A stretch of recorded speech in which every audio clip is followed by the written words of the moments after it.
Bonjour à tous. Aujourd'hui, je vais vous expliquer pourquoi je ne conseille pas le mandat simple. Alors, qu'est-ce que c'est le mandat simple? C'est donner à plusieurs professionnels la vente de son bien. Cela implique des désavantages, une certaine pression financière et une pression également sur le conseiller.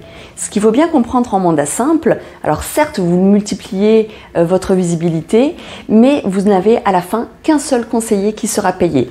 Donc deux choses, soit le conseiller sera peu motivé à s'investir pour la vente de ce bien et donc votre vente s'en ressentira, soit au contraire il sera très motivé à vendre mais à tout prix. J'ai eu le cas d'ailleurs d'un confrère avec qui j'étais du coup en mandat simple qui a eu une offre au prix que le vendeur souhaitait avant moi. Le vendeur s'est donc engagé sur un compromis. Malheureusement, mon confrère dans l'empressement n'a pas eu le temps de vérifier le financement de l'acquéreur et 2 mois plus tard, mon vendeur s'est retrouvé à nouveau sur le marché de la vente. Ce qu'il faut bien comprendre aussi en multipliant les annonces, votre bien est visible sur souvent les mêmes sites avec des photos où l'on reconnaît le bien. Cela ne crée pas la rareté et les acquéreurs potentiels peuvent se dire « Tiens, ce vendeur est pressé de vendre, je vais négocier le prix ». A l'inverse, nous avons le mandat exclusif. Qu'est-ce que le mandat exclusif? C'est donner à un seul professionnel son bien à la vente. Cela crée donc de la sérénité, autant pour le conseiller que pour le vendeur.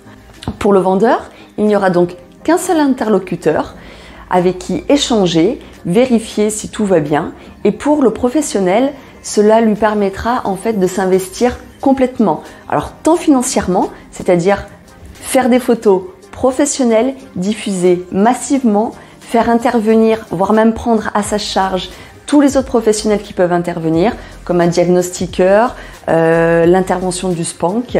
Et surtout, cela lui permet de définir une vraie stratégie pour vendre au prix que le vendeur souhaite dans le meilleur délai. Comme je dis toujours, les vendeurs qui souhaitent passer par un professionnel, choisissez qu'un seul professionnel. Un professionnel qui partage vos valeurs, avec qui vous avez confiance, qui sera disponible, qui partagera avec les autres professionnels, il ne faut pas se fermer leurs acquéreurs, et une visibilité massive pour que votre bien soit vu le plus possible.